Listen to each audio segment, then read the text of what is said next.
Will defunding the police stop police brutality? How else could our taxes go to improve society? Today, we're going to be talking about the underrepresented side of the defunding the police debate and some of the consequences of the implementation of these ideas.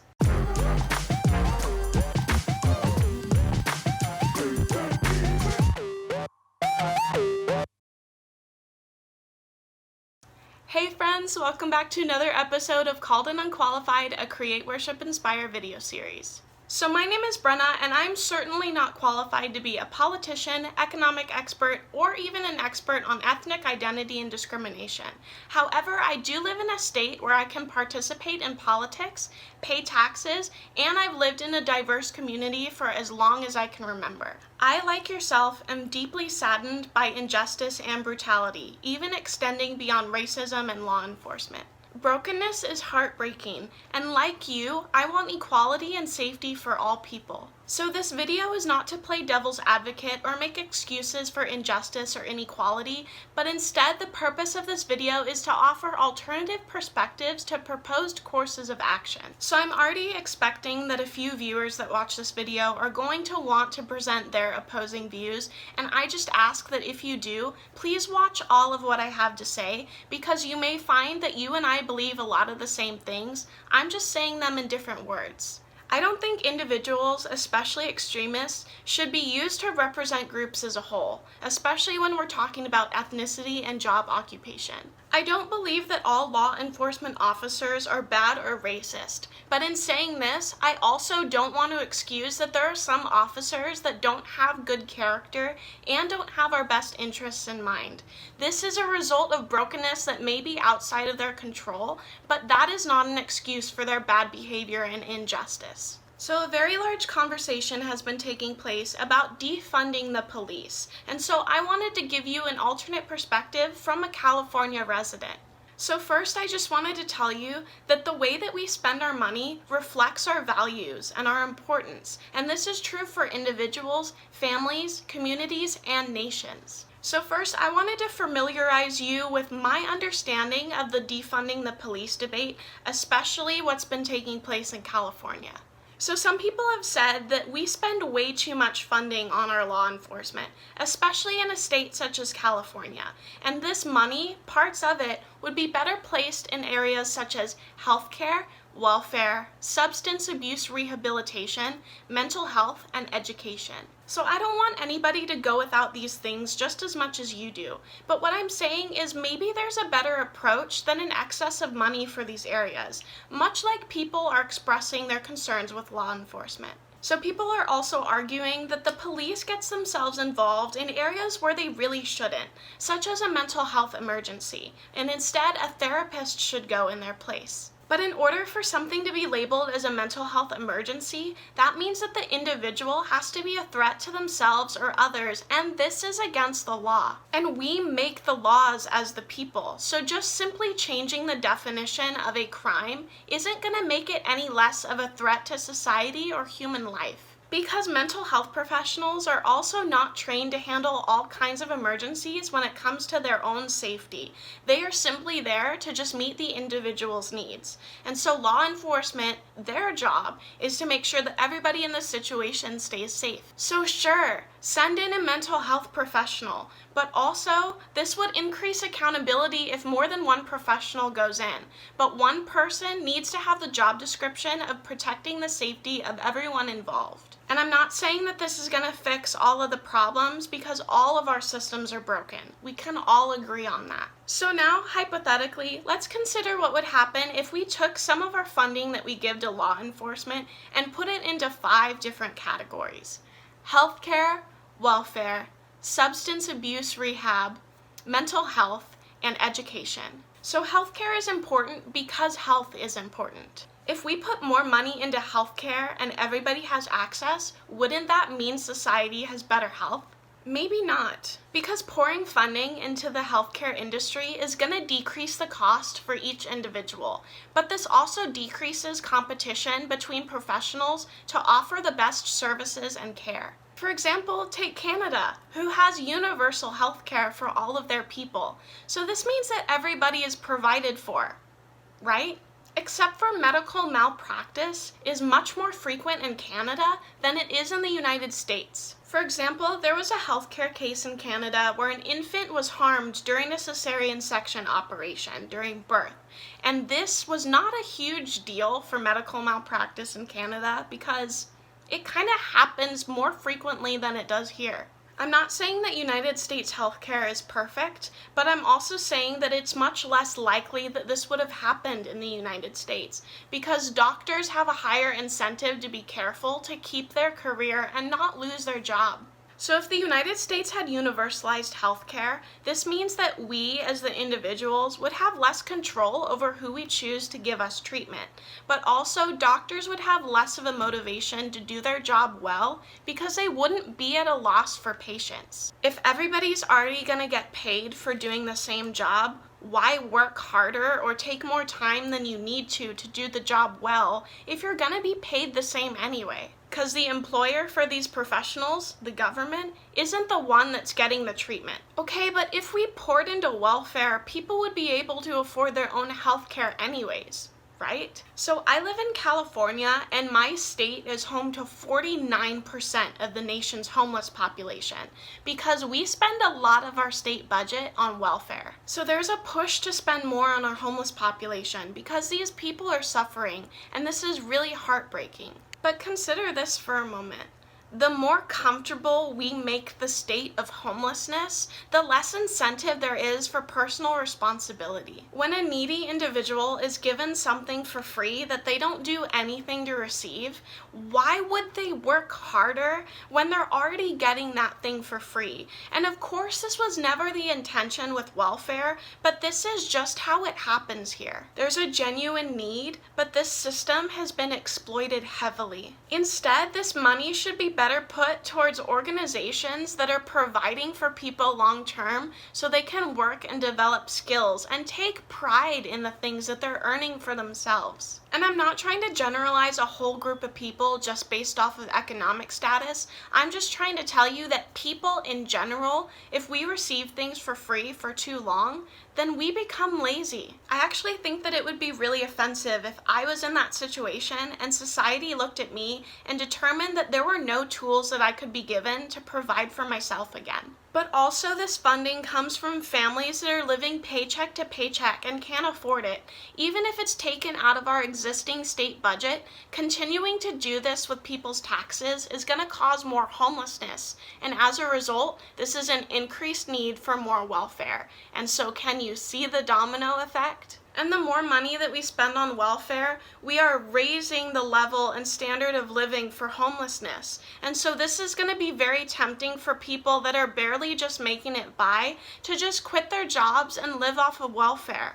But now you have a smaller group of people that are pouring into this pool that's going to be distributed to others. Because why would a family that's really struggling continue to work if most of their money is just going to go outside of their home? Because in some cases of what's happening is a lot of impoverished people that live off of welfare are living in more favorable conditions than families that are just making it by. But if this family that's working decides to quit their jobs and live off of welfare, that's less money that goes from their income into the pool to be distributed. Because then these taxpayers have the option to leave their job for a better standard of living. And whether you recognize it or not, this is budding socialism. Because we are, in reality, all doing different jobs, and our money goes to the government to redistribute. So no matter how hard everybody's working, we would all eventually be living in the same conditions. And I am not in any way discouraging you from giving to people that need aid. I think that we need to do this, but I think there's better ways of doing it than through the government. So first, think about the motive of giving. Don't we, the people who live in these communities with the needy people, see where aid needs to go and see what is actually helping our communities? Just skip the third party of the government and put your money towards organizations that are having a positive impact on your community. If an individual is working and a large portion of their income goes to taxes, if they don't get to keep the money, there's less incentive to work. But if an individual values giving aid to others in need, then giving part of their income is going to be a motive for them to keep working. Do you see the difference? There's a motivation to keep working so you can keep giving. Additionally, if you're somebody that needs aid, wouldn't you want to be the result of love and remembrance from an individual in your community rather than just feeling like a government obligation? So for those of us that live in homes, it's our job and joy to be generous, not the government's job. So instead, let's look at two of the biggest reasons for homelessness. Most impoverished and homeless individuals are there because of a result of substance abuse or mental health. So then we should just pour our money into rehab programs, right? Except money doesn't affect the biggest issue with this concern, and that's personal responsibility. So unfortunately, our society has experienced a huge decrease in the emphasis of personal responsibility, and especially young people in higher education. We're told that the world needs to adjust itself for our preferred conditions so we can be happy. Charles R. Swindoll said that life is 10% of what happens to you and 90% of how you react to it. I unfortunately do know individuals that have lost their jobs, homes, and families due to substance abuse, and it's really heartbreaking to see. However, some of these individuals are in and out of rehab and they relapse, and so this is an issue of personal responsibility and not funding.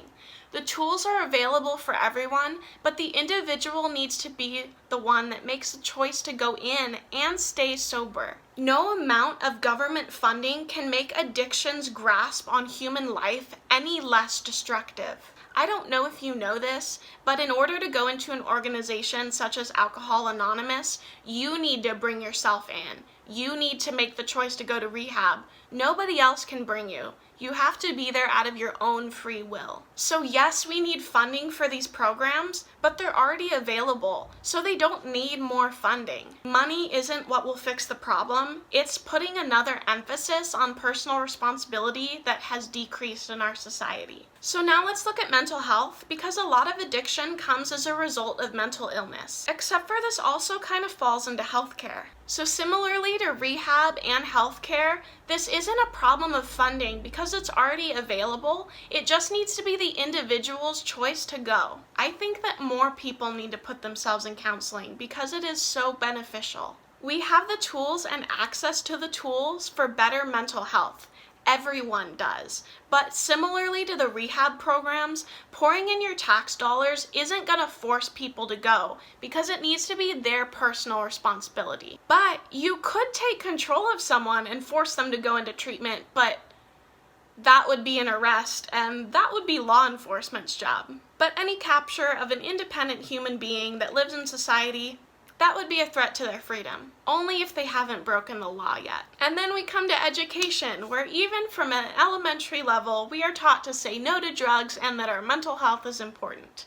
So where does it go wrong? I assume that when people say that they want to take funding away from law enforcement and put it into education, they're talking about education of all kinds. And I think this is fair, but I don't think we should put this funding into higher education. Public education is incredibly important for children, and I think that this is great. But if we're going to pour our funding into higher education, we would look a lot like France, whose citizens are rioting over income equality. But if everyone could go to college, wouldn't that make better employment and better societies? But I don't think that free liberal arts degrees are the answer to our problem. Because of this flood of young people into college and universities, this means that our society has experienced a decrease of employees that need to go into needed jobs, such as plumbers, electricians, and welders. As a result, these jobs have higher salaries, and you don't need to pay college tuition to learn them. But now let's say you work long 40 hours a week, so you can put some of your taxes towards an 18-year-old individual that wants to follow their dreams, even if it's getting a bachelor's degree in art history. Universities have been giving out some pretty wild degrees that don't translate into real world or job skills, but people like learning about them. And that's fine if you're paying for your own education. But if I was paying for education, I would want it to go towards somebody that was gonna better society. Because if college is free and you graduate without any debt, why would you need to make sure that you have a job when you graduate? I guess you could just live off of welfare. Because I know that I'm gonna owe a little bit of money when I graduate, this has been the incentive for me to work hard to make sure that I choose an educational path that will translate to a job. And think about this too. If everybody can get into a university or a college of any level, what would be the incentive for younger students to really learn and work hard in the classrooms if they could spend this time doing other things? Why would kids need to spend time learning necessary material? And then how would education benefit society if no one's learning? So I agree with you that these 5 areas do need fixing, but I don't think any amount of tax dollars can will reality into what we want it to be. Because using money wisely really doesn't mean more money in general. So now that we've defunded the police, we have less incentive to work, to learn, and less personal responsibility. And you're right, this will create equality, but not in the way that you want. Instead of bringing all people up to desirable living conditions, this is going to bring all people down into desperate living conditions. If you feel passionate about these causes, choose to put your own money there, but don't tell the government to do it for you. I don't think that the government knows how to spend your money better than you do, because if the government did have all of our money, we would all be desperate and impoverished. And history shows that desperation leads to revolution. And if you've seen it already, all of these things are budding socialism. And Vladimir Lenin said the goal of socialism is communism. And I don't know if you know this, but socialism and communism have killed 100 million people over the last 100 years alone. Because power needs to go somewhere. And the less people that hold power, the less freedom the majority of people actually have. And now to pull back to the real point of this video, socialist and communist governments have the worst and most frequent cases of police brutality. Though counterintuitive, I think we could actually afford to put more funding into our law enforcement system to make it more of a desirable job, so we would have more candidates to choose from.